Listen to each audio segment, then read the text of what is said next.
You're listening to Gospel Reign, where the truth, authority, and power of God's Word take center stage.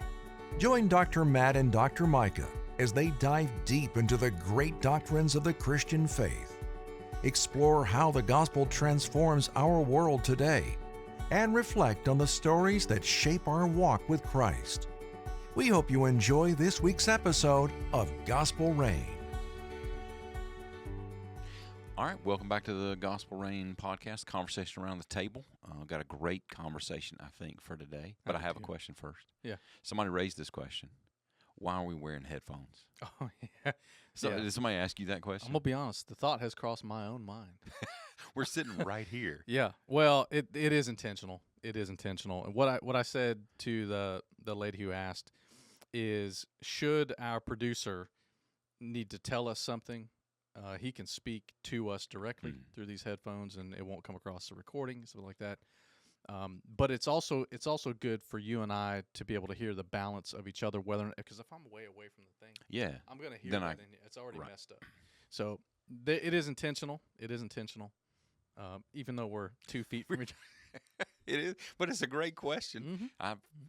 Others may have had the same question. Okay. Well, today in this episode, we're talking about the relationship of a senior pastor and executive pastor. And we thought that would be helpful particularly for our own church, for Germantown Baptist Church, because it's something that is not seen in every church. Not every church has a need for an executive pastor. And so we want to talk a little bit about what that means and how our church can maybe benefit from this conversation. I'm excited to see, because I'm going to ask for feedback maybe from our own church members on social media to give us a little bit of feedback of what you see and what you know, what you think. And then also maybe some feedback from those who actually are pastors or executive pastors or serve in any other kind of pastoral role that get a chance to see the relationship of a senior pastor and executive pastor and give us any feedback that they've got too. There may be some guys out there that are experts on this. We're not. Correct. We have some opinions. We hope some insight that can be helpful, fruitful, especially for our church, but we're not experts. So there might be some guys out there who do this that do it really, really well. No doubt. We always talk about imposter syndrome in many ways. There's always a sense in which you feel like there's some better executive pastor out there, some better senior pastor, better preacher, better whatever. That's probably true, but that's just what everybody has to wrestle with. And we'll tell a little bit about this probably in our story, but for most of our ministries, apart from one another serving together, I was never in a church with an executive pastor. Right, neither was I. And so you came here and had to get acclimated to, well, at the time, an administrative pastor. We'll talk about that. So we've learned a little bit, as we've kind of eased into this thing. Yeah, and it's not easy. Hands-on. It's not easy to figure it out. But on-the-job learning kind of thing. We're trying to figure it out. Yeah. So thought it would be helpful for us to have this kind of conversation. I've got some thoughts outlined, so I'm going to ask you some questions. I know you're probably going to fire some back at me. But let's begin the conversation here. What does Scripture say kind of about pastoral leadership? Kind of set for ourselves kind of parameters for the discussion. What is it that the Bible says about pastoral leadership? And then we go from there to talk about how that pastoral leadership should be shared pastoral leadership. And let's just say right off the bat, there are different contexts for this discussion. I don't think there is a real cookie-cutter way to talk about this, because every church has its own context, has its own needs, which then presents needs to meet those needs with pastoral leadership. And so that can look different in different contexts. That's right. There's a specific way that it looks right now at Germantown Baptist Church, but it's not always looked like at Germantown Baptist Church what it looks like right now, because needs have been different in the past and maybe in the future. So that's kind of let me just start there to say the context is different. Now, for our context, let me share a little bit of this story. So I got here at Germantown Baptist 4.5 years ago. So this is summer of 2021. We just come out of COVID. I was called to Germantown to be the senior pastor. Well, when I showed up here, we had a pastoral team, And on that pastoral team, we had an administrative pastor, Larry Vaughn. And let me just say at the Pastor outset, Larry. Pastor Larry, The man. if I had such a great experience in relationship with Pastor Larry that I don't know if most people know about or appreciate even. But when I showed up, just like you said a second ago, I'd never been in a church with an executive pastor or administrative pastor. I had no idea. I had no idea what I was doing, much less what somebody else was going to have to be doing as kind of shared role. Well, when I came on to the team, he was the administrative pastor, and he helped me understand what that role was in a way that I never had understood it. So I'd been praying before I got here, oh God, and I meant this with all my heart, and I prayed it every day. Oh God, surround me with people that love me and care about me and that are competent, that know how to do their jobs. Great prayer. Because I'm barely grasping what my job is. And so I needed everybody else to kind of be competent and know what their roles were. Well, you're stepping into a legacy church, and a larger church than you had been accustomed to pastoring. Now, the churches that you have pastored grew and were fruitful, but there was some dynamics. I think if I was stepping into the role that you were stepping into, I would feel the exact same way. Man, it's like, what have I signed up for? Yeah, what did I get into, and so, or what did God kind of lead me into? So, with Pastor Larry here, there came a time where he had, this is kind of a joke between me and him. I was told before I got here by some mutual friends, a mutual friend in particular, and I won't share that information, but I was told, and I told him this. I said, I was told that when I got here, when I walked in the door, you were going to walk out. And he was going to be ready to retire as soon as I got here. Well, so I found out about that on my way in to be and I kind of panicked. I'm like, well, he's the only one that knows how to do the administrative pastor role. I don't know how to do that. Well, he told me right after I got here, look, he settled me in. I was so thankful. He became a close friend, and he just said, look, I was kind of planning to leave as soon as you got here, but I actually think things are going to be fun. We're going to be able to serve together because we kind of had a good relationship to begin with. So started off great. He stayed for a while, and I was so thankful for that. But he always told me, look, I'm of course ready to retire. He was past retirement age, but he just said, well, he had already retired from a previous role. Well, he had come here from Union University. Right. He was in administration there. Was that a retirement? I don't think so. The previous pastor called him here. He'd been here for 10 years at Germantown Baptist. So I benefited so much from that. But anyway, he had let me know that I'm ready to retire, but I'm staying as long as you want me to stay. So that gave me an opportunity and a freedom then to start, at least to settle in for a good couple of years, 2-3 years, settle in, understand, learn a lot, and then begin to make a transition then to an executive pastor role. But I didn't know exactly what that meant. I observed him as an administrator, but what exactly does an executive pastor do? And so I had to start doing my research. And I did a lot of research. I needed to just simply understand what I needed. I didn't even know what I needed in an executive pastor. I needed to sort of put that together for myself, what the roles were, what kind of person needed to be in that role, what our needs were as a church, and on it goes. And so that then led me to a conversation with you. And it was over Christmas. I think at that time we were in Texas. We'd come home to Mississippi for Christmas break. And you reached out and said, let's grab lunch in Tupelo. It was a barbecue place. I can't really remember what the place was. And you started, we're catching up. Yeah. And then all of a sudden, you hit me right between the eyes with, hey. I did. Have you ever considered? And I wasn't even, I was fishing, but I wasn't. Sure. I wasn't in the mode of actually looking to fill a role because Pastor Larry was there. I didn't need to have a role. That's right. Filled, there was no announcement that he was. You were just. I'm just kind of thinking ahead. That's kind of the role of senior pastor. Is you're always looking kind of down the road. You're kind of envisioning for the future. So I asked you that, and Meredith and Nikki were at lunch with us. Yes. And And I remember, can I just Well, say, Kelly was there too, was she yeah, not? I think she I was. think she was, yeah. And I remember when I asked you about that, you kind of laughed, and Meredith kind of laughed. I'm like, Mhm. yeah, I don't really know about that. And Yeah. so we were just talking, right, as friends. Well, the dynamic at that point was I was probably uncertain whether or not I wanted to come back into pastoral ministry because I had left pastoral ministry to go into the seminary world, to Right. academics, to teach, and was loving that and was enjoying being a part of a church and serving where I was needed, growing, being with my family. And I thought in the conversation, am I ready to come back into pastoral ministry? Is this something that God is leading us to do at this point? So a lot of that was kind of swirling Yeah. in that lunch. We got in the car and I said, not for me.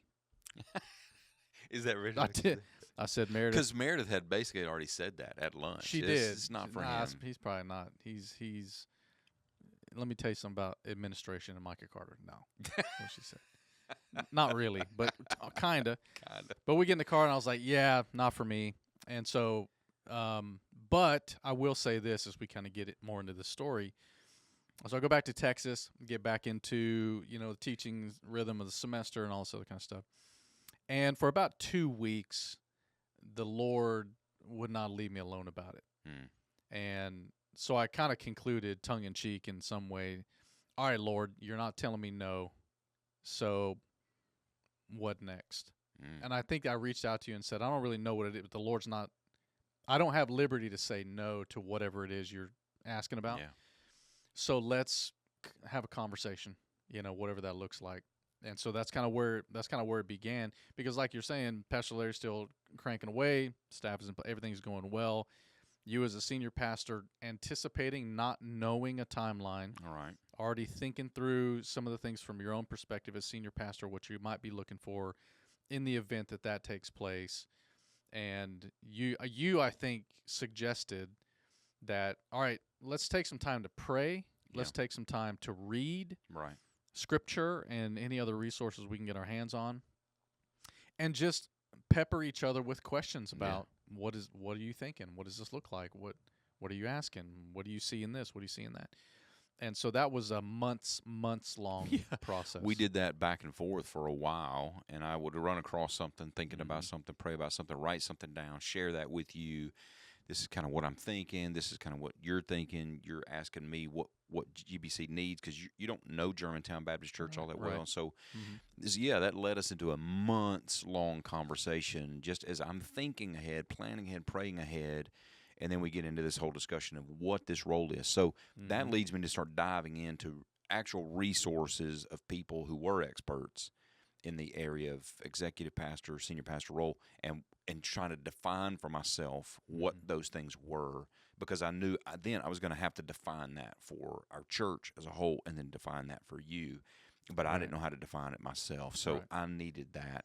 And so I spent some time doing some research. So that kind of led us to you getting here. And I still want to, I think it would be fun. I still do want to have at least part of an episode where we tell more of that story, because there's some really fascinating things about the time of prayer that we spent together, and all that. So there's more. Let's say two things about that, and then we'll develop that later. It is interesting that we individually, separately, felt like the Lord had spoken to us from His Word. In my case, I had consulted my pastor at the time, kind of told him, there might be something brewing. I don't know what it is. This would be the role as I understand it. And he counseled me against it. He said, you need to stay where you are at seminary. There's more coming for you. You're making a tremendous impact. There's more for you in the church. Yeah. And then as he was preaching through 1 Samuel, he came to chapter 16, and I'm telling you, man, it's wild. But he was preaching about David and Saul. Yeah. And I looked at the text, read the text. I'm like, where's he going to go with this? And I'm taking notes all the way through, and I thought to myself, I'm the only person in this room. This message is for me. It was like an awareness. I'm listening, Lord, because the things he was saying, how I feel like the Spirit was applying it to my heart, was in contradiction to how He counseled me previously. And I'm sitting there thinking how ironic it is that what I'm receiving from the pastor who said, you need to stay put, don't worry, is the exact opposite. So we get in the car after church, and my son John says, I said, well, what'd you guys think about the sermon? My son John says, well, that sermon was not for me. He said, but it was for you.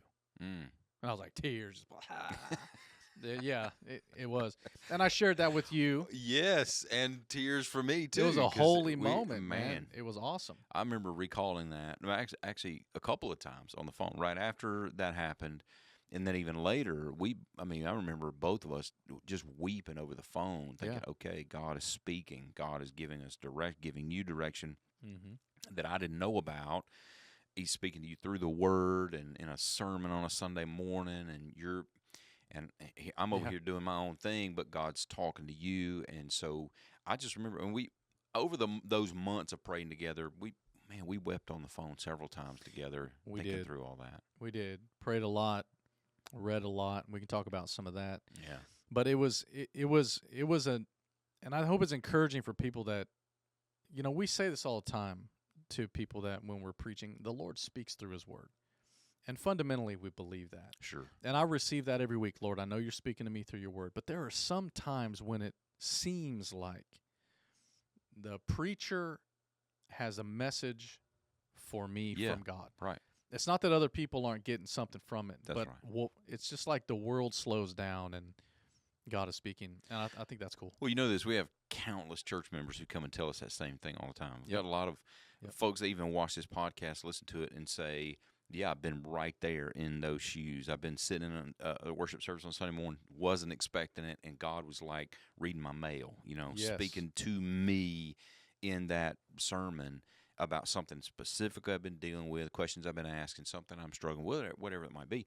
And God is talking to me as if He's not talking to anybody else in that room. And it's a common thing. We hear that all the time from our church members. It is. And to fast forward a little bit, so I can't remember how many months into this process that Pastor Larry determined he was going to retire some months later. I think you and he both kind of agreed that it would be really fruitful if he and I had some overlap. Yeah, and that was kind of done in tandem, and I don't know how regularly that happens, how rare that is, but he was so gracious because I asked him, because of my needing to transition to a role that I didn't know what that was exactly going to be. You didn't know exactly what. So asked Pastor Larry if he would to kind of stay for a 3-month period of time as you came in so that we can kind of layer that in together. You learn from him, all of that, and it was so helpful. I know from my perspective, may have been. No, it was. Hopefully, it was for yours. Tremendous blessing. He did a number of things. First of all, it was very clear from the start that he loved and respected me, and I think he sensed from me that I loved and respected him. And he connected me to people. He showed me systems, kind of gave me the lay of the land with the staff, with how certain functions take place in finance and facilities, and tremendous gift of those 3 months. And I consider Pastor Larry a friend today. I hug his neck every time I see him. He's always asking how I'm doing. He's still in the church serving, and that's right. It's awesome. It's incredible. So that the intentionality of that was a gift. I know a lot of people may not have that opportunity to do that in staff transitions, but I was able to participate as well in watching the staff honor Pastor Larry in his retirement and to support, that love being shown to him in every way and be a part of it. It was awesome. Well, it helped you, and I know it helped me too. So that was a great part of that kind of transition. Well, hopefully that whole thing's really benefited our church as a whole. I think it did. Yeah. Well, we move on from that kind of story so you get to Germantown Baptist Church as an executive pastor. And then here's we want everybody to kind of understand that it's not just about kind of a relationship, but it's a relationship between us built on what we believe is scripturally correct, and also meets a need of our church family that we think is critical. Yeah. as far as leadership goes. So let's talk Well, about it. to your point, there's not a title executive pastor in the Scripture, That's right. or a student pastor, That's or right. a worship pastor. That's right. So yeah, So you get the idea, though, that pastoral leadership in the Scripture is a shared leadership in some way, and again, context can be different. But let's look at a little bit of Scripture, maybe some biblical foundation for this kind of pastoral leadership shared in some ways. Acts chapter 14 is just one verse I want to share. Verse number 23 says, "When they had appointed elders for them in every church and prayed with fasting, they committed them to the Lord in whom they had believed." What's interesting in this verse, it talks about they had appointed elders, which is plural, right. in every church. And so it gives us an understanding that within every single church, there is a plurality, some kind of pastoral leadership. There's a Yeah. Now again, context is always different, but it seems that's how the early church began planting these churches, with some kind of at least a group, a plurality Of leaders. could be maybe at least more than one, but of leaders in the church to do a number of different things, which we'll talk about in a minute. What those functions are. I think you're exactly right. I think that is God's design for church leadership. I recognize, for example, like Danny Aiken, president at Southeastern Seminary, who's retiring. Dr. Aiken has written and said that a plurality of elders is biblical but not required for every church. The truth is, every church has an elder. There may be a single elder That's right. as the pastor, but every church has pastor, elder, overseer. But there is something about God's wisdom in the way He designed the leadership structure in the church of pastors and deacons in a plurality understanding of both. Actually, you have multiple deacons serving, multiple pastors serving. And I think that's intentional for the health of the church. Yeah. And again, it looks different in different contexts. But at least there's a pattern we see in the New Testament church of appointing elders, plural, in every church. I think about 1 Peter chapter 5, where Peter says in verses 1 through 3, "I exhort the elders among you as a fellow elder and witness to the suffering of Christ, as well as one who shares in the glory about to be revealed. Shepherd God's flock among you, not overseeing out of compulsion, but willingly, as God would have you, not out of greed for money, but eagerly, not lording it over those entrusted to you, but being examples to the flock." That shepherding and oversight and leadership, Peter is saying, is entrusted to elders among the flock. Yeah. Intentionally. And again, I think that God's wisdom is laid out there. Yeah. So there's a need, I think, again, context is different, but a need of multiple leaders, or at least shared leadership or eldership in a church. So before we kind of talk about descriptions, what these things mean, we're kind of really talking about the character of a person. We're talking about the role, the calling, a submission to Christ, because it is ultimately His church, not ours. So, Paul lays out in 1 Timothy 3 the whole qualification list of what an elder or pastor needs to be in his own character. Right. So we're not going to get into all that, but there are qualifications beyond simply just a job title. Yeah. Right. And can I say a word about that? And you may say something back as well. In the process of us thinking through what this is going to look like and still trying to form, this kind of relationship, I had already had the opportunity to observe in you as a senior pastor. I was a senior pastor in a church not far from where you were a senior pastor. I saw a consistent character in public and in private. I heard your preaching. I watched your family.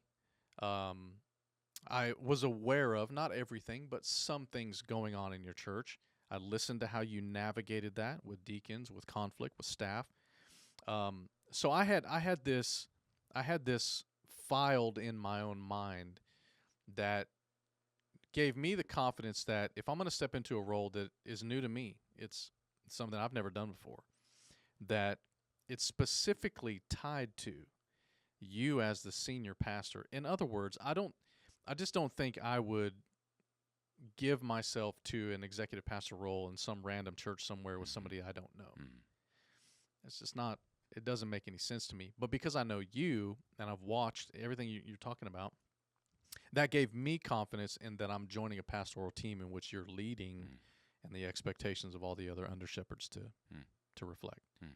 So I'm assuming, as you were thinking about this role shaping, enough to fish for me that there was probably some similar observations or whatever that, I could see that working. Correct. And so when I started thinking about an executive pastor, I'll just be really honest. I had no other person on my mind for that role. One person, and that was you. Now, I had options of other people.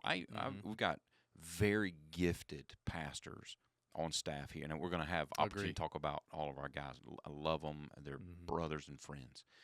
But options even among our pastoral staff here that could potentially take that role. Sure. And I had conversations with a couple of them about that.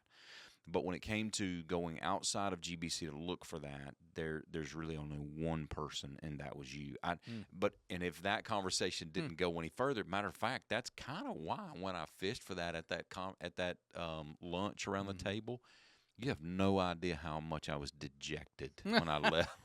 Yeah. I mean, you leave because going, I was probably no, that's not me, and I didn't giving a whole lot of affirmation. But I didn't tip my hand. I didn't let you know this is a potential. We were just kind of having a conversation. Yeah. But you're like, nah, it's not really for me. I left thinking, well, shoot, what am I going to do now? I'm back to the drawing board when it comes to praying about it.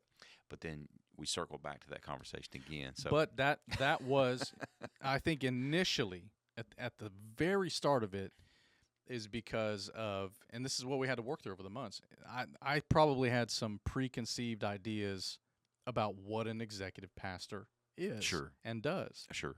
Just in the limited awareness that I had looking at churches who had. And by that time, I knew more about what I was talking about than probably you did. So I felt like you would be a good fit. But you turned me down initially. But anyway, okay, and let's talk about some of the roles in a Baptist context for sure, and which is our world and kind of our tribe, and that's what we're familiar with. But roles in a Baptist church, and we're gonna kind of narrow this conversation at least down to two pastoral roles: executive pastor and senior pastor. So the question is then, first of all, what does a senior pastor do? Well, there are different words for pastor in the Bible, which we've established a little bit. You find the words like pastor and elder and overseer. There are multiple words that kind of give, in some way, a different description of what the pastor is. If you want to say it that way, it's highlighting some other kind of function. So here's the way I describe it or define it when I'm asked about this kind of thing. I would say a senior pastor's role fits in three main buckets, all right? Number one is preaching and teaching.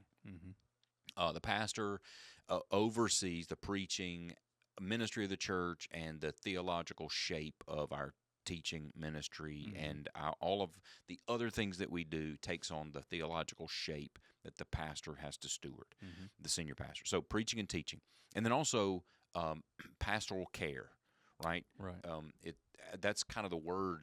Shepherd is you're shepherding people, you're caring for, you're not just feeding them, but you're caring for their needs when it comes to their struggles. Maybe it's death of a loved one, a marriage that's falling apart, or a beginning, a new marriage. It could be a funeral. It could be hospital. It could be all kinds of. It's caring for the needs of our people. So that's the second big bucket. The third one is leadership for me.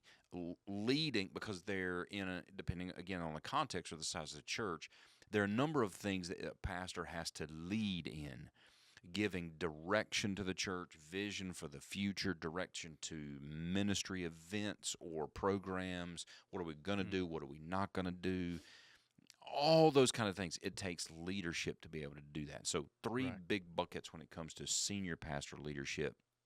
Now, here's what I've come to understand more and more over time. I'm responsible as a senior pastor for at least those three things. Now, it happens to be that the senior pastor ends up being the most visible. I recognize that. That I'm kind of the face of Germantown Baptist Church. The senior pastor kind of has that role. Well, with all that kind of in the same bag, understand I cannot do all of those things. There's no way. That's right. Now, context again matters. Now, the first church I pastored, I was doing all of those things and then some, right? Yes. Including designing the bulletin, printing the folding the bulletin. Yeah. Yes. Yeah, Fixing the toilet down the hall, all kinds of things, right? So mowing the yard if you need to. You do a number of those different things. So context matters. But in this context, I cannot do all of those things in those three buckets. So here's my role as a senior pastor at GBC. The preaching, teaching, theological ministry of GBC is primarily my stewardship. I hold on to that pretty tightly. And that is, I would consider that my primary role in the seat that I'm in. The pastoral care and the leadership I still am involved in, but those are more delegated. So still responsibilities of mine, but delegated. We have a pastoral care pastor at Germantown Baptist Church. The pastoral care is delegated to him. It doesn't mean I'm not involved. It just means that he's the one coordinating our pastoral care among all of our pastoral team. Providing the oversight. Yes, very effective in doing that. Care. And so he does that. The leadership is delegated to you as an executive pastor. It's not that I'm not involved, but that kind of thing is a delegated leadership. I still oversee that, but that is a kind of, again, a delegated role. So where the executive pastor comes in primarily is that leadership bucket. All right. Now, you have to parse that out because that involves a lot of things when it comes to leadership. You do. Part of that is translating the senior pastor's vision and direction to the rest of the staff in terms of how are we going to pull this off. Yeah. I think you used an analogy early on that I really liked that essentially is you're saying this is the wall and it's my responsibility to make sure the ladder's up and everybody climbs up the right wall. Because if you're saying this is the wall and I put the ladder over here on a different wall, well, then we've messed everything up. That's right. So I thought that was a really good illustration of that. And so, leaning into staff structure, systems, and really the secret sauce for any executive pastor is the team that is assembled around me that I have the chance to work with and to supervise in strategic areas of the church like finance, facilities. We got a large facility here, staff management, operations, all the things. We have food service, security. And so I have a chance to oversee a particular team of people that also functions in communicating the senior pastor's vision through the XP down to additional management structures and whatever else. Yeah, so you called it XP. Most people don't know that term. XP is executive pastor. It actually starts with an E. It does start with an E, but I've always written it as XP. So do and I. Seen it as XP. So do I. So if we use those terms, everybody understands. Yeah, SP, XP, senior pastor, executive pastor. That's right. So like we used this illustration very beginning when you showed up. It's my responsibility, and I love that illustration too. I found it somewhere in all my reading, learning about this. It's my role to make sure the ladder's on the right wall. It's your role to make sure everybody's climbing the ladder together. I like that. Right. I said something about the wall, but the ladder, that's right. Yeah, you're trying to get the staff, everything organized in a way that we're all, and the church as a whole, climbing the ladder together. Yeah. That's kind of oversight of vision and operation. Well, it'd be disappointing if you're standing on the top of the wall and everybody's just huddled down at the base, like where is everybody? Doing whatever they're doing, So somebody's got to rally and strategically make sure everybody's doing that. And I mean, it's a labor of love. Well, bless your heart, it's not an easy job. It really is not. I know mine's not easy, but man, I've given you a good bit of work to do, and I don't envy that. Okay, anyway. So that's senior pastor role. Executive pastor role is really then what we would call kind of a stewardship of resources, people, systems, strategy, vision. All of those things kind of fall in your bucket. You're a steward of all of those things as a delegated leader. Well, it's intrinsically tied to my understanding of your leadership, such that it ought to be understood in some sense that when I walk into a room and you're not present, that I'm representing Mhm. your mind on things. Mhm. Now it's a heavy burden for me to make sure I understand your mind on those things. Right, and it's a lot of But trust that I've given to for it you to is, speak but it's on my behalf. a delegated, because you can't be everywhere. You Correct. can't. You've already mentioned, you have specific assignments and specific stewardship of ministry that the rest of us don't have Mm. specifically. And so to entrust that to someone to walk into a room and say, and matter of fact, I did it today. This is what senior pastor wants. This is what I want. Let's make it happen. Because I know, because we've talked about it. Mhm.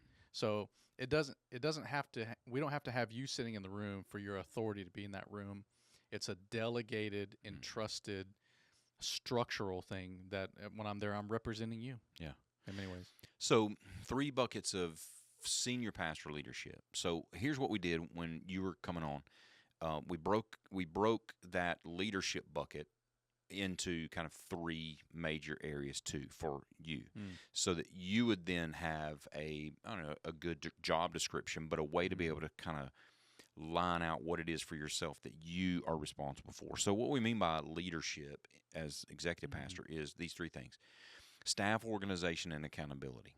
Okay. So I'm heavily invested in leadership. I'm heavily invested in our staff. I love our staff. I love being with them. I love personally being involved in the leadership of our staff. Right.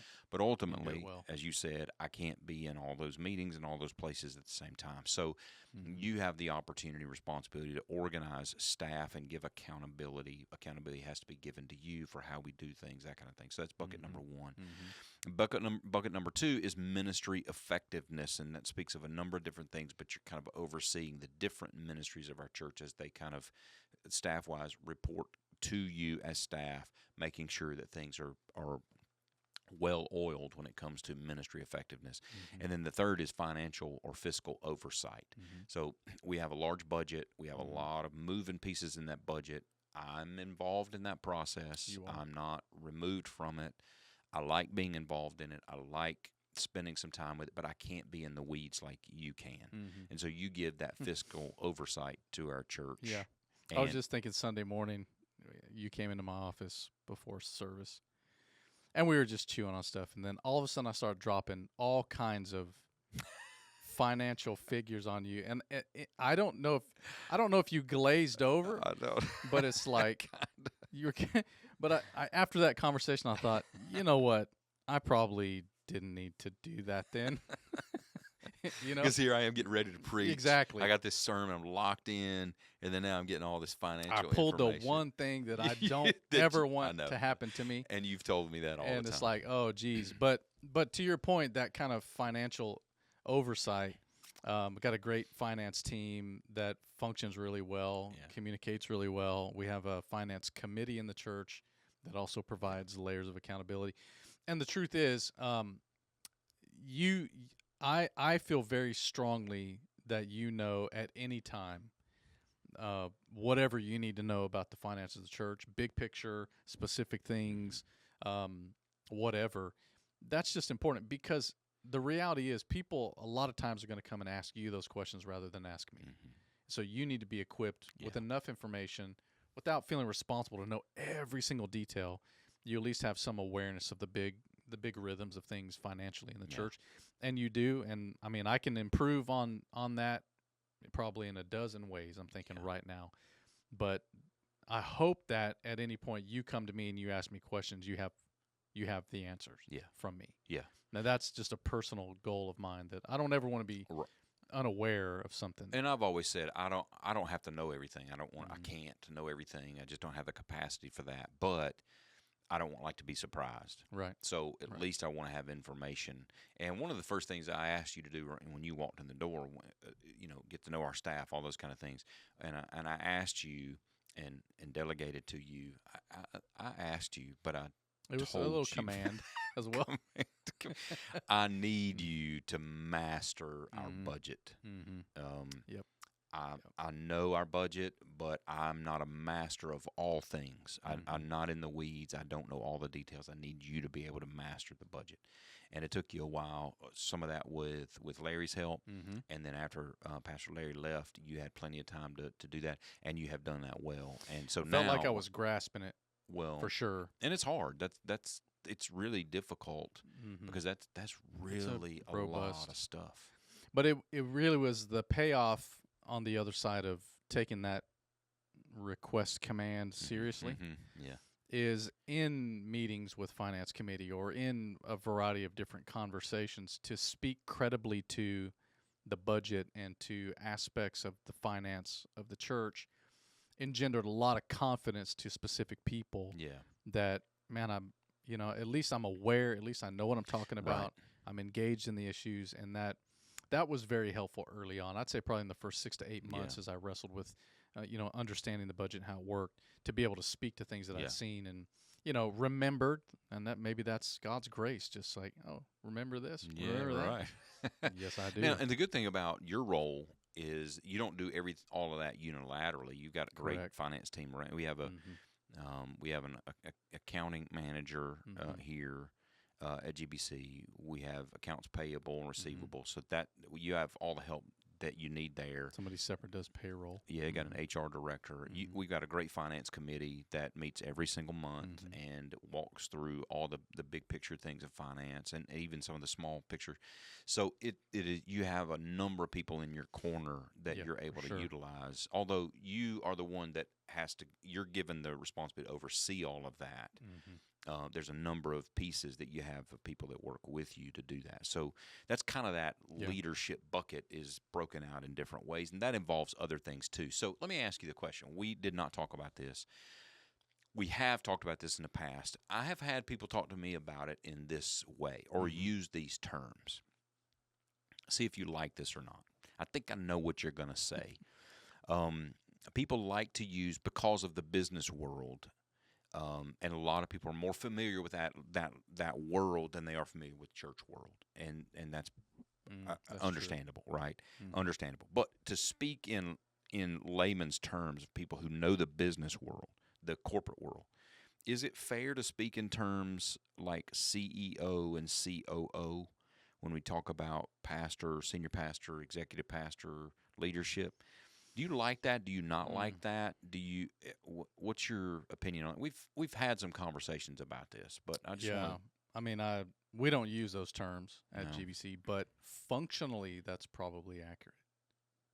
And I do think for people that are in those worlds that has a C-suite like that, that I've actually heard them use that term. Well, the pastor's CEO, you're the COO or whatever. Well, CFO, COO, all of that stuff. So I understand what you're asking, and I think to a degree those functions are probably accurate. Yeah. Even though we don't use that terminology because we're a church and it's too corporate. Yeah. You know, It's too cold and kind of stiff for me. I don't really like that language. You're right. We don't use that here. It's not to say there are not some parallels. Right. Certainly there are some parallels, and particularly those that are church members that live in the corporate world, and that is your world. You are a CEO or a COO or CFO or something like that. You know that world, and that just makes sense to you. There are some parallels, but when you get into church ministry, I don't think that's quite fair because okay, let me say it this way: there are some executive corporate similarities in the fact that you're leading a staff. There is accountability. There are expectations. There's a workflow. There on and on it goes. Right. There are some similarities, but at the same time, the organization, if you want to call it that we lead is an organization of volunteers. That's totally different. It's very different. Right. It's very different. And I think that as we were thinking about this relationship, this role, part of the are you getting to this later? What? Yes. Is it coming? I think. All right, I don't want to spill your candy. No, in the you're lobby. not. You're not. But I'm going to look through my notes and stuff. Here's what I'm thinking is that it's very important, even though we're talking about the parallels with a corporate kind of structure. No, go ahead. Is that we are pastors. I mean, that's our calling. It's what we do, and the lens through which we see our work is shepherding people. God's people. Okay, so I know where you're headed. Yeah. I know where you're headed here. This is a good place to go. Okay. All right, so this was part of our early conversation. We're trying to determine this whole role, executive, administrative role, pastoral role, and what I said from the very beginning is, and maybe we found, we found it. I saw this in some of our reading. I think early on, an executive pastor is either going to be, you explain it. You know where I'm going. That I can't word it right. Well, It's the couple of different models, really, or emphases in this relationship. Yeah, it's like capital. One model is capital X, little p. So the emphasis on that model would be high business administration, executive, really functioning less as a pastor. You won't have a lot of pastoral. Probably not going to be preaching. Probably not going to be doing a whole lot of pastoral care. Maybe some. The X is the big part of that model. So all the business function, all that kind of stuff. The other model is little x, capital P. That the emphasis of that model is you are a pastor. You are shepherding. The lens by which your leadership is brought to pass is as a pastor, who also is responsible for business function. This little x. So it's still there. And I think it kind of comes from this book right here. I don't know if you can see this, Nathan, maybe like this. It's Phil Taylor, Defining the Executive Pastor Role. The nugget that you and I both got from this book was that designation. You got to determine what it's going to be. That gave me words to what I already was saying, because I had counsel around me of people saying, what you need is an administrator. You need a business administrator. That's what you need. You're the pastor. You need a bit. And I kept saying, yeah, but I understand that, but I want a pastor to fill that role, because I felt like there was enough pastoral need to not just for the church as a whole, but for me to shepherd me. I felt like I needed that too, and to give me some help. So I felt like I needed a pastor, not a businessman. It's not to throw shade on businessmen, but no. This is a pastoral role. And as you're considering the gift mix of your pastors, all of our pastors teach in some format. It's part of the qualification of being a pastor is the ability to teach. All of them are capable of teaching in any number of contexts, but preaching on Sunday morning, got a couple of guys on staff that are interested in that, that are in as part of their gifting, good at it, and growing in that. And you I think also wanted, well, here's a guy who's got almost 30 years of ministry. And pastored multiple churches, preaching week in and week out for years and years and years. To have someone to come alongside you, even though your stewardship is the preaching and teaching of the church, to have that layered in to another pastor that you can lean on, not just in times of like, oh, I got to be out, can you do this? But strategically, and you do this with a number of us pastors on staff, strategically have us preach in your sermon series as part of a unified ministry, and the church loves it. They resonate with it, and I think that's good. And I love it too. It's a really big. So that book gave us words, or at least an understanding of the lowercase x, the capital P. And when I read that in that book, I was like, that's what I've been trying to get to. It out. I didn't know how to say it, but that's exactly right. And that gave me confidence to say, well, I've never done this role before, so I'm not a capital X. I don't have a business background. I mean, I have grown competencies in decades of ministry administratively in smaller churches, being responsible for a lot of stuff administratively. You have too. But to step into a role where that is the primary way of pastoral leadership and oversight in this role was a little overwhelming to me. So to understand, wait a minute, first and foremost, I'm a pastor. Yeah. And that's how I'm going to lead staff. That's how I'm going to, flourish and function in the church. And oh, by the way, I'm responsible for a whole lot of important stuff. Yes, you are. Yes, you are. I can swallow that. And see, that's the context too. Context matters. Like there's some churches that need that capital X. That's correct. Lowercase p. They need a business administrator. He doesn't need to be meeting with pastors. Doesn't need that pastoral function, but they need something different. So for me, And the way I'm wired, what I Mhm. needed and what our church needed mostly was a capital P. And a pastor, somebody who knew that role, knew that world, Yeah.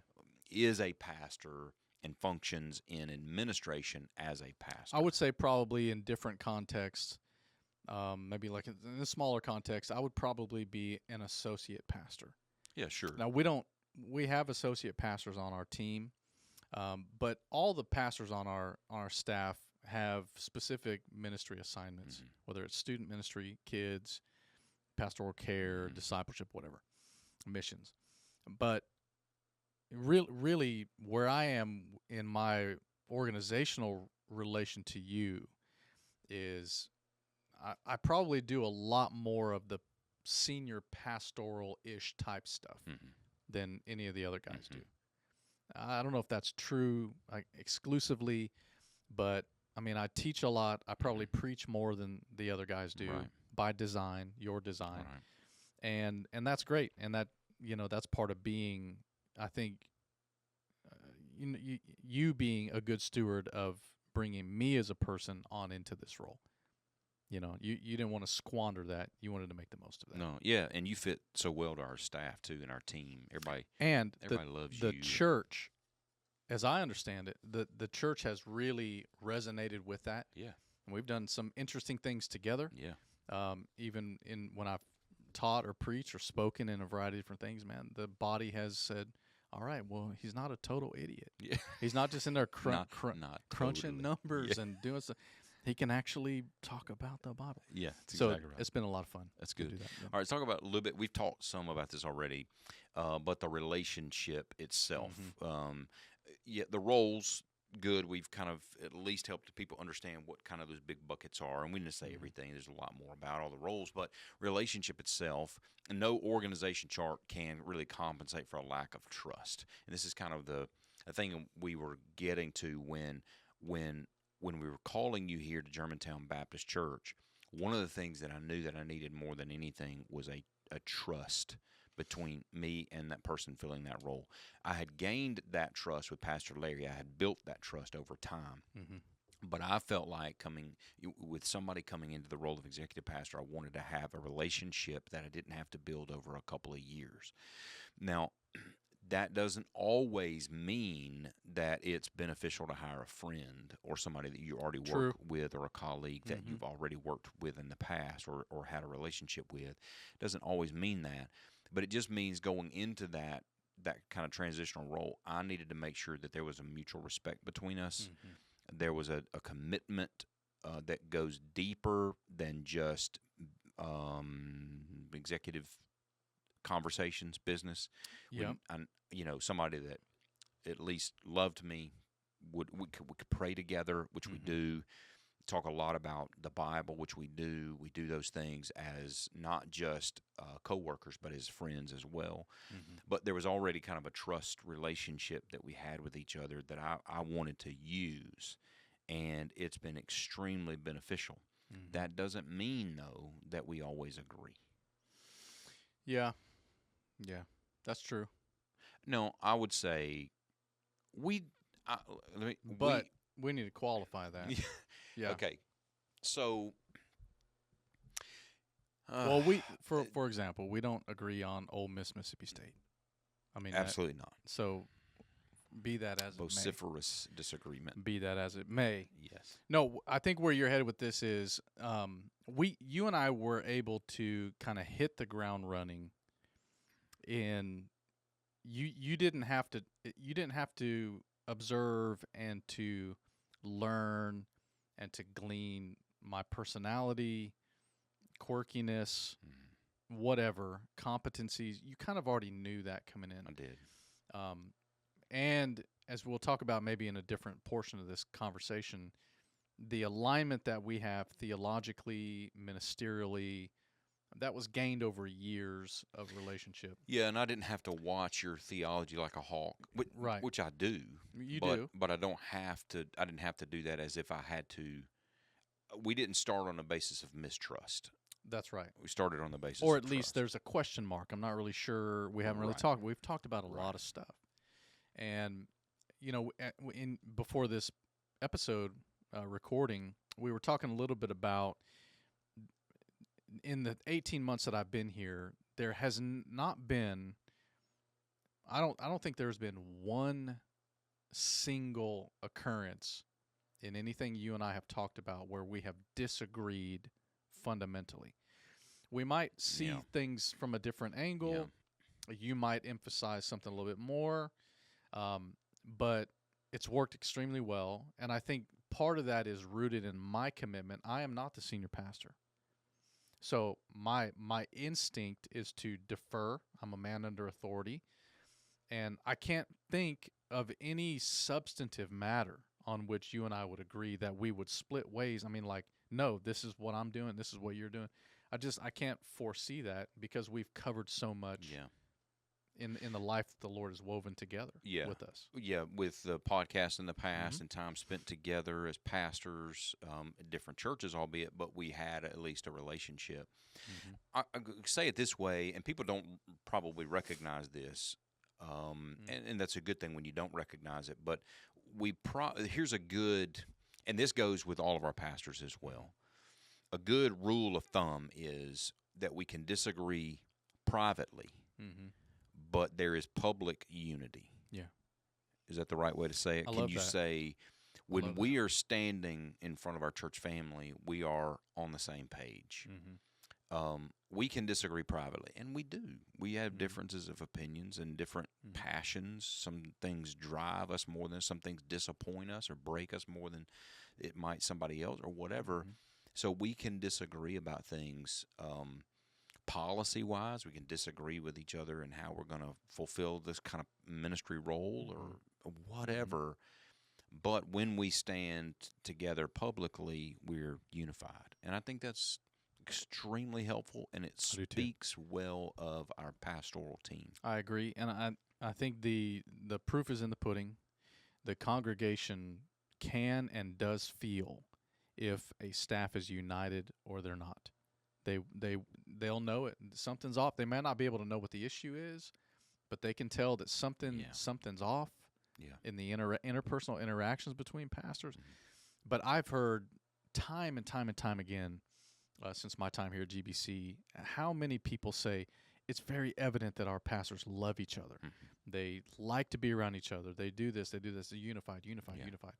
And it's been a benefit. Yeah, we work hard at that. Does not mean that it's perfect. It does not mean that we don't disagree. It does not mean that there's no accountability, that there's no expectations, that there's does not hide all of that. It does not wash away all that kind of stuff. It just means that as pastoral leadership, we try really hard to be unified. And that's a work of the Spirit. We talk about that a lot. The work of the Spirit is the one to create unity. It is our responsibility, as Paul says in Ephesians chapter 4, to protect that unity, to guard that unity, and that's not easy. Well, it's somewhat risky. We talked about this as well earlier, that there can be a risk in hiring someone who's a friend, because if you hired somebody who's a friend and they're a total dud, well, that reflects on your leadership, your decision making, and that's difficult, kind of, and that goes south, and then you don't know how to work through the friendship issues at the same time you're working with the work issues. That can be hard. That's a risk. But I think, and maybe this is unique to you and me, I don't know, but I love you. I love your family. I pray for you. I enjoy spending time with you. I enjoy your kids. We have a very similar sense of humor, not the same, but enough where we make each other laugh. When we need to be serious, we're serious. When we're heartbroken together. Those kinds of things were just gained in the crucible of life and ministry over years. That is what formed this bond of friendship. But at the same time, you hopefully have seen, well, he's competent enough that if I put him in this role, he's not going to mess it up. And that I'm thinking, well, Matt's competent enough as a senior pastor. I can trust his leadership. So I'm going to walk in. I'm going to enjoy coming to work. I know where he's headed. I know what his priorities are, what he's about. And I'm in alignment with that. So I'm actually going to flourish under his leadership and not desire to be a senior pastor. Yeah. Having been a senior pastor for, years and years and years, a lot of people ask, are you going to be okay with not being the senior pastor? Yes. Yeah. I'm not angling for your Yeah. job, your responsibilities. I love you in it. I think you are the man that God wanted to be in this seat, in this season. I saw it when you came. I see it today. And I love being a part of that and serving in a pastoral team to accomplish together what God is doing through that. And I mean, it is a risk to hire a friend. Sure. It could go south in a lot of different could. ways. But then I think when there's competencies there, that kind of trust that you get in a friendship is also emboldened Yeah. in how that works its way through That's right. the ministry. It can give you a great deal of confidence. Mhm. All right. So there's been we won't go any further. I mean, we're going to talk about tensions among us, but we really don't have a lot of that, not a lot of tensions really. between us. Mhm. Maybe real quickly, some maybe practices for kind of a healthy partnership between us. We'd say there's some few things that we think are essential to this relationship. Mhm. One is kind of a shared theology. Mhm. Doesn't mean we agree on everything theologically. We agree on most things theologically, though. At least Pretty much the big things. most things. Well, for sure. Gosh, I mean, what's been interesting is we've been co-teaching through the Baptist Faith and Message. And so working through the doctrinal confession of the Southern Baptist Convention, it has been interesting. We've bumped up to a couple things. Yeah, we have. That's like, really? It's been a lot of fun. You actually that's believe? how you see it that Yeah, way. yeah. And I've actually learned from that. I know you have too. It's been a lot of fun It kind has of been. thinking through, because in real time we're going to be, it's a really interesting dynamic. We're talking to each other, kind of teaching a group of people. Well, it's kind of And like the podcast, right? We're it having is this like the podcast, conversation, but yeah. it's hopefully With a live beneficial to audience, those who, and they're involved. Yes. And if there is, it's not really disagreement, but it's almost like, well, you see it that way, that's cool. I see it this way, that's cool. And it's nothing core. It's nothing, Right. first order. Right. That's right. It's more They're secondary Yeah. issues. Yeah. And that's been a lot of fun. And I think it's helped people see that you can have ministry or theological alignment, and still on certain things, it's like, all right, well, that's kind of where I land, and it's not a deal breaker. Yeah. Nobody's a heretic. It's just like, well, that's kind of Right. how I see it. And it can be fun to actually is disagree fun. about something like that. Yeah. So that's one essential of this relationship. I would think another essential, as we might talk about it, is clear expectations. Mm-hmm. Clear expectations of what the role is. Mm-hmm. It could have been very tempting for us just to say, come in and we just figure it all out on our own as we go. But we were clear to set expectations down on paper before you got here as an That's right. executive pastor. Here are the things that you're going to be doing. Now, over time, there is a little bit of shifting, Mm-hmm. back and forth, this and that kind of thing. Can we massage this kind of role? Does this need to look different? Yes, but there were clear expectations with the role of executive pastor that we kind of agreed together. Yeah, this is where this needs to be. This is how this is supposed to work. Mm-hmm. Another essential, I think, between an executive pastor and senior pastor is to have a relationship where you can actually pray together. Mm-hmm. Where you talked a little bit about this, where we have this kind of mutual relationship. But there have been many times you walked into my office or I've walked in yours, we're either having a bad day or we're struggling with a decision, or the church is going through something that we just need wisdom about or whatever, and we bow and pray together. Stop and and pray. Yeah. We've wept together Mhm. in either one of our offices together because we feel the burden, the great burden of leading, but not leading independently of the Lord. Right. We're trusting His leadership among us, and so I think that's, if you can't have that kind of relationship with somebody, you don't need to be in the role together. Right. I mean, I agree. it's not going to work. I agree. It's not going to work. Well, and it is interesting, and I've said this, in different contexts, but I don't think there maybe one or two times, if I'm low and you're high, we're going to be okay. If you're low and I'm high, we're going to be okay. But if we're both low, look out. It's not a good day. It's It's not a good going day. to be so rare, and I can't It even is- think it of a is rare. scenario when It is rare. both of us are just at the. Let me in give the an pits. example. All right, this know? is one day we're sitting in my office, and I don't remember when this is months ago. You'll remember this, probably appreciate it. You may not appreciate it as much as I did. We're having this conversation. It's one of those days where it's like it's been a long day. It's Wednesday afternoon, and so we're going to be teaching Wednesday night. And I remember having this conversation with you. You're kind of in one of those low moments, like I just had a long day. It's been just a long day. and you just look at me and go, I just don't think I can do it tonight. I Don't just have don't it think in me. I don't have it in me to teach tonight. And so it was your way of saying you're going to have to run solo tonight and teach without me. I I remember. love this. I just remember. I Well, Meredith was We in just- the room, was she not?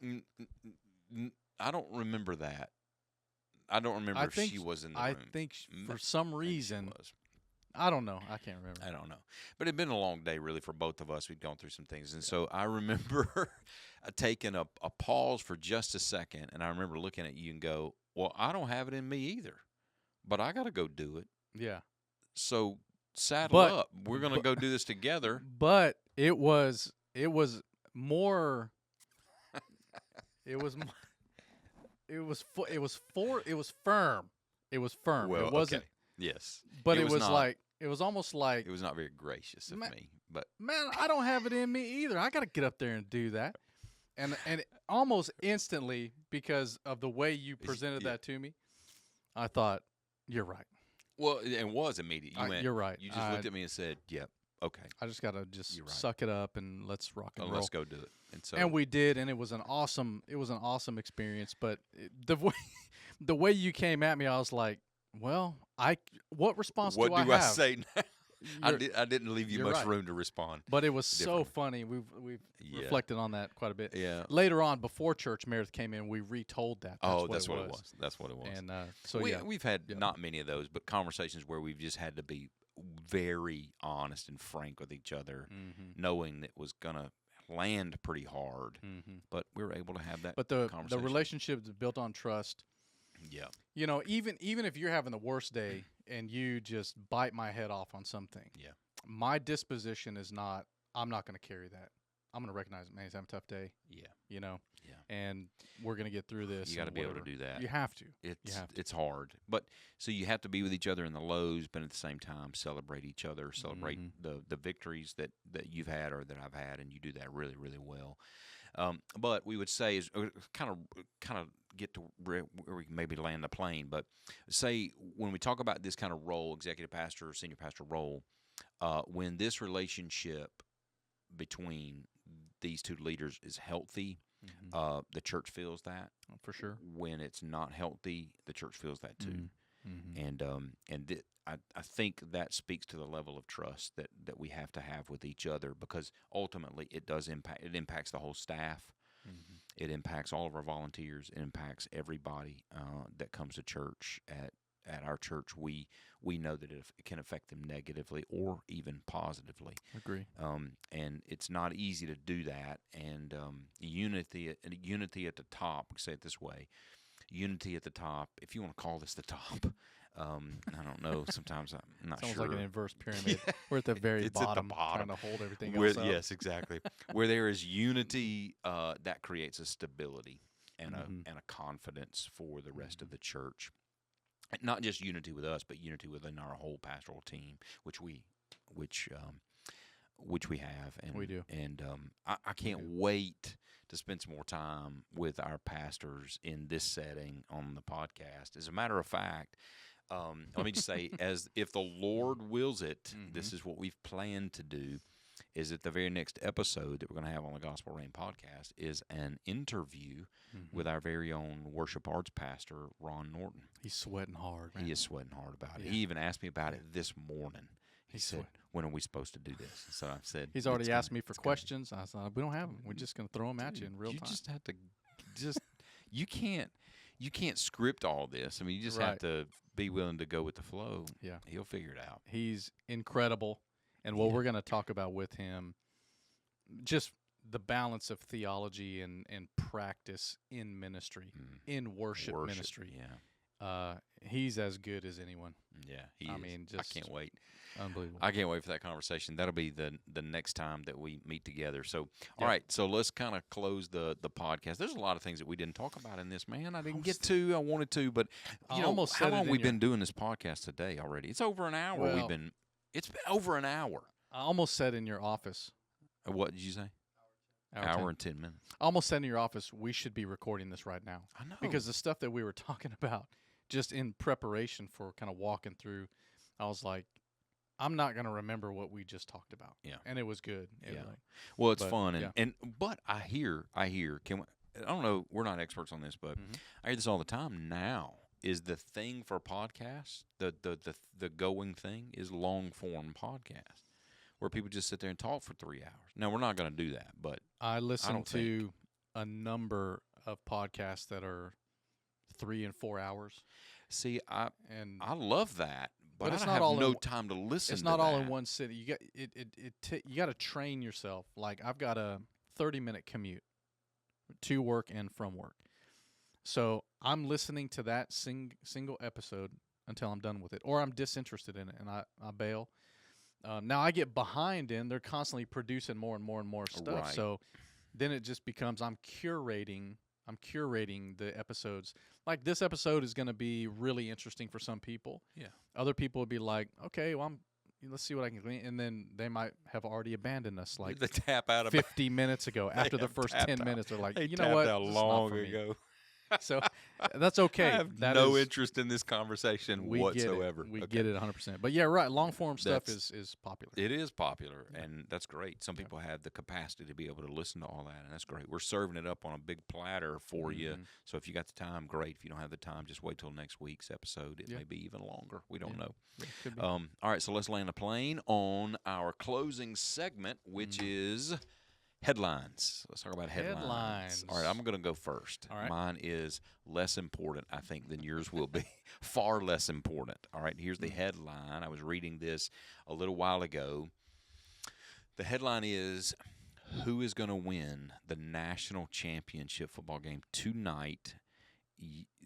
It's going to be, I think, a good game. Indiana and Miami are playing for the national championship. I have an answer. What's yours? Who's going to win? Well, I have a tendency to go real negative, real dark, but I'm not going to do it. Okay, don't. Because Miami beat Ole Miss. All right. Yeah, So they did. I got a little skin in the game. No, it was close. It was close, but I got a little skin in the game. I think the storyline would be really interesting if Miami wins, because they beat Texas A&M, Ohio State, and Ole Miss to get where they are. Okay. That's Okay. an accomplishment. So they didn't just beat us; they beat Ohio State. You know, but Indiana Okay. is That's nearly flawless. It's hard to watch them play football, and I mean they crushed Alabama. Yep. So my prediction, Indiana boat races those guys, dude. I think it's another Alabama type situation. wow. That's my prediction. What a prediction. And Carson Beck doesn't get it, and he wants it so bad. Well, What do you think? I hate it, but I'm absolutely 100% agreeing with you. Are you? Indiana's going to murder. I think so. Now, Yep. I'll eat my shoe if they don't beat them. I will eat my shoe if they don't beat them by 2 touchdowns. Mm. I think they're going to just run over them. I mean, I just don't think Mendoza Miami has is it. the Heisman. The Heisman, and they have played lights Lights out. out the It's been entire impressive. season. It's been crazy to watch. Mhm. I never paid attention to them until it got to the end of the season. And I'm like, where'd they come from? Well, I was just not paying attention. Never paid attention to Indiana football. Right. But, I mean, Who has? It's They're a basketball? school. Yeah. Yeah. So who would even pay attention to that? But, man, the way they have, and I even, matter of fact, the other night I'm sitting with my dad. We watched a game from last year when Mendoza was playing with Cal, and he was so good. And then he ends up going to Indiana. I just didn't pay attention to all that. I think they're going to murder him. Okay, we'll Yeah, see. That's it's tonight. a good headline. Yeah, I had That's forgotten tonight. that was coming. Yeah, that's I tonight. appreciate All right. that. So you got a headline? Yeah, for my us. headline's a little more somber. Yeah, and we talked a little bit about this. I knew it was Yeah, coming. It's it happened actually recently that an anti-ICE protest came into a local church in Minneapolis, and A Baptist church. disrupted their worship service during worship. Southern Baptist. Southern Baptist Church, that's affiliated with North American Mission Board, is a church plant. So really interesting. I watched some of the videos. You know, Don Lemon. I don't even know what he's a journalist of some kind. I don't know, but he Yeah. probably instigated the whole thing. He was definitely involved in He it. was involved. We know that. And you know, I watched social media kind of go. I mean, you get some of the traditional media reporting on it, social media, everybody's concerned about the tactic itself of the protest, to religious liberty, to legal and security issues. So I actually wrote a piece for our church body, and I wanted to articulate some of the laws in Tennessee. Most states have laws where you can't go in to private property, disrupt a worship service. There are codes and laws against all this in most states, not all of them. Tennessee has those laws as well. So if somebody was to come into GBC, they're trespassing, they are liable to be arrested and charged, heavy penalties, a whole variety of things. It's in our code, legal code. We can do that. But I also wanted to communicate to our people something that I didn't see in some of the reporting on what happened in Minneapolis. It gave the impression to me that the pastor and the church were not prepared. Meaning, they did some things well. They did not physically assault the protesters, which probably is get out, being angry. They weren't, to my knowledge, they were not angry. They weren't yelling. They were engaging people that were video and everything. So if anything that happens like this, it's intentional. It's going to be videoed and it's going to be spun out there. Absolutely, it is. So let me ask you a question. You may have read up on it more than I did. I've seen some of the things. So it was rumored that the pastor was or had previously been involved with ICE. Well, I've heard that another elder in the church is currently. Okay, I read it as I thought maybe I read it wrong as the. I think I heard that pastor. too, but then it followed up with another one of the pastors in the churches. I don't know if he's bivocational or something, but so that probably was the genesis of the protest for the church. They found out about that and did all that. But I wanted to give some confidence to our folks that we are prepared. We have a great security team. Our pastors have a process that if there was to be any disruption in our church for one reason or another, that we are ready. And I also wanted to implore the church to respond as this church in Minneapolis did. You don't physically do anything related to these protesters. That's for law enforcement to do. They'll remove them. But it's just really sobering, the headline and how the headline took over social media, and there's a lot of talking heads saying a lot of things, but almost consistent was like, is this where we are now? I mean, it's one thing to, protest out on the steps of the church. Fine. But to come into a worship service, that seems kind of next level. Yeah, it's a new wrinkle. Walked all the way down the aisles. Mm-hmm. All these people are interviewed screaming the pastor and blowing during whistles, and Don Lemon is the one who grabbed the pastor kind of during this whole thing and stuck a microphone in his face and is talking to him. Yeah, and I noticed the pastor, just said, "Look, I need to go take care of my church," and trying to kind of recuse himself a little bit from the interview. Like, I don't mind talking to you, but I kind of got to go handle this. And I told you a little bit about this, but I saw a clip, and it was where the pastor's talking to him, and I thought very pastorally. He's having a conversation very closer than you and I are sitting. They're standing right next to each other, and the pastor kind of reaches out to touch Don Lemon to go, I need to go handle this. And Don Lemon jerks back and says, don't touch me. Please don't touch me. Don't put your hands on me. It's just really odd. So, in knowing that all of those kind of interactions are always being filmed, people and got Don their Lemon phones knows exactly out. what he's doing. Don't touch me. I know. So. And I hate that. Ridiculous. It's I would hate to think that it's coming to other metropolitan areas. Very well could be. But your words are well timed, I think, to just say to our church, give us some confidence that we are prepared for those things. We got a great security director and a team that are well aware of what's going on. We have a us. process that would totally reshape the whole environment. That it won't get to that. What we saw in the video reports of what was happening, our context would be completely different by design, and I hope that gives confidence to our people that God forbid it should happen at any time. Yeah.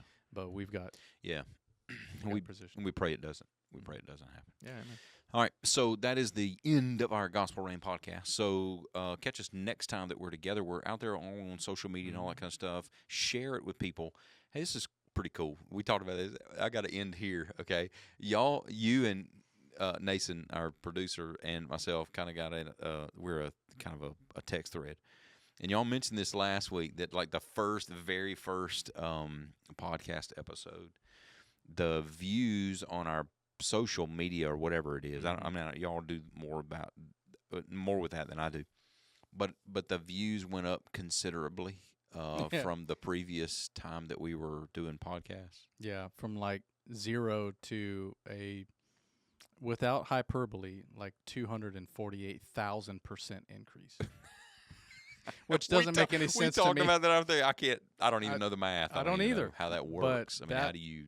That's what the analytics were saying, and it was humorous to me because the first time was like, oh, we're up 120,000%, and that's humorous to me. Yes. And then all of a sudden it's doubled. I'm like, well, what were we? Were we just really plummeting? We were in the bottom of negative. the barrel. Yeah, we were in negative territory. I guess. Negative numbers. Still up 181,000%. Now, that's incredible. I think that, because we stopped in 2020, I think, or 2021. Yeah, I think that's right. And so it's been dormant. Yeah. We haven't long time. posted anything on Gospel Rain social media, no episodes or whatever. We just kind of So it can only go up from there. It can only go up from there. And that's due in large part, exclusively to all of those who care about the podcast and want to listen and watch. And so you can find it all out there on social media and that kind of stuff. But do share it with people. We love doing this. We love sharing the information that we do. We have tons more to share in the future. Love the comments. Love the humor. Yeah. You may all making fun of us. We see it. We like that. So give us some feedback. We're asking for people on social media. Give us feedback on topics today that maybe helped you or questions that you got. We'd love that. Or we would really love some other senior pastors and executive pastors to jump in the mix and tell us what you think about. Because we're not experts about all this stuff.